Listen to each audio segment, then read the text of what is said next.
Buying a house can be one of the most exciting and rewarding milestones of your life, but it's also a process where the mistakes can cost you big. From overpaying to missing critical inspections, they're common pitfalls that every buyer should avoid and must know. In this video, I'm going to be walking you through the top home buying mistakes and how to avoid them and save money, time, and stress. Stick with me because you're going to thank me later. What's up, everyone? My name is Jack Bouvier with the Bouvier. Help buyers just like you navigate the process and make sure that you're going through a smooth, stress-free, not miss out on anything, not overpay, and make sure that you get that house that is perfect for you. So if you need help with your journey at all, I'd be more than happy to help. All my contact details are below, and feel free to schedule a call with me or go to my website. There's a bunch of free resources on there as well, and I'd be happy to help you achieve your real estate goals. Mistake number one is skipping the pre-approval process, as it's essential to understand where you're at in your financial situation, knowing your budget, how much of a house you can actually afford, how much of those monthly mortgage payments you're comfortable with paying on top of all the other expenses that you're going to have to pay on a monthly basis, and actually does help you stand outside of the crowd in competitive offer situations because it shows the sellers that you're serious, you have your financing in order, and that you're capable of closing on the deal. There's lots of times where sellers often prioritize those pre-approved buyers compared to others that don't submit their pre-approval in competitive offer situations. Some consequences on skipping this crucial step are you risk of falling in love with a property that you simply can't afford, and also there's delays in the home buying process, especially in hot markets like Saskatoon, since the pre-approval process is a prerequisite in order to get your mortgage anyways for the house. It is a step that should be taken before you actually make an offer on a property, since that way you already have that step complete and it will make the process of the closing a lot quicker. Mistake number two is buyers simply don't factor in all of the costs. There is a true cost of home ownership that's beyond just the purchase price. There are your closing costs, which are going to be anywhere about 3 to 5% of the purchase price. You got your property taxes and homeowner insurance, plus you have all the maintenance and repairs that go along with the property and your utilities that you have to pay on a reoccurring monthly basis. Then you also got all those other hidden costs associated with it, like your moving expenses if you don't have family and friends to help you out. You got condo fees to consider as well, plus you have all those potential renovations and unexpected repairs in the future. Another big mistake that buyers often do is just avoid doing a home inspection or getting a home inspection by a trusted friend or a dad or someone who may not be as experienced in the field of doing those property inspections and not knowing exactly all the ins and outs of a property. These inspections are essential in my opinion, since it uncovers some of those hidden issues like structural issues and mold and some faulty wiring or some insulation in the walls that you can't even see that might be missing. This $500 approximate investment can help you save thousands on unexpected repairs. If a buyer skipped an inspection, they could be facing a major plumbing repair that they have to do in the future. It also allows for potential negotiating too. If you do have a home inspection and you know that there's certain things that were wrong with the property that you were not expecting when you initially made that offer, well, you could come back and tell the seller, say, hey, Mr. Seller, Mr. Listing Agent, we love your property and we were not expecting to find there to be a big crack foundation that we did not see, or this leak in the plumbing, and it's going to be a whatever $1,000 fix. So would you be able to compensate us for this? And then if so, we could close on the deal. So sometimes it does help you with negotiating if you find out some things in the property that you were not expecting to find.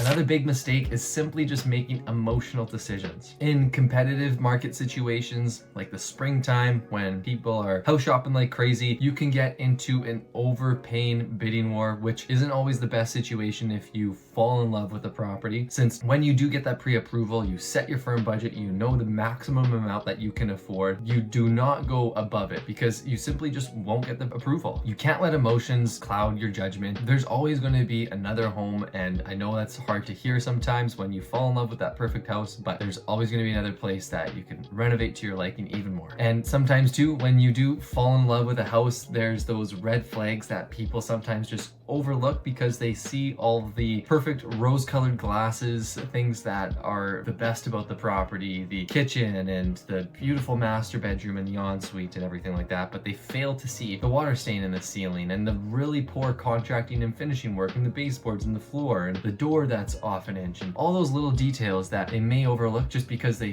fall in love with the house. So make sure that you get some other third-party judgments in there so you know that you're making a sound decision. And last huge mistake that lots of buyers make is just not working with a professional. As a buyer's agent, we have a fiduciary duty to protect the interests of our client. And in the agency disclosure document, which says taking the guesswork out of agency relationships in buyer's agency, it says the realtor is expected to obey the buyer's instructions on the exclusive buyer's brokerage contract and all lawful instructions to the buyer. It also says to represent the buyer's best interests, fully disclose all known facts that might influence the buyer's decision, maintain confidentiality of personal and financial information discussed with the buyer even after the exclusive buyer brokerage contract expires, as well as to safeguard the buyer's documents and money, as well as to exercise reasonable care and due diligence. Whereas if you work with a seller's agent, it's the exact opposite, since whereas the seller's agent's job is to protect the seller and help the seller negotiate and get the best possible sales price for their client. And so when you work with a buyer's agent, you are making sure that your agent is protecting you and making sure that you don't buy an asset that has deficiencies, and making sure that you're getting it at a price that is fair market value. As well as your real estate agent is there to negotiate on your behalf so you make sure that you're getting the best deal on that property. And as well, they simply guide you through the whole process, as it is a legal and thorough contract and process to actually take possession and close on the property, transfer it in your name, and make sure you're not paying any extra hidden fees. By not working with an agent, you might miss out on some of those critical steps and overpaying for a property. I truly believe that a good buyer's agent is going to help you save time and money. Avoiding some of these common mistakes is key to a smooth and successful home buying experience. By staying informed, working with professionals, and making careful decisions, you can save yourself from unnecessary stress and costs. If you're ready to start your home buying journey, and if you need any advice absolutely at all, feel free to reach out to me. All my contact details are below. I'd be happy to connect with you. Feel free to send me a text or shoot me a call. Also, all my resources to my free online website are there as well, and I'd be happy to help you achieve your real estate goals.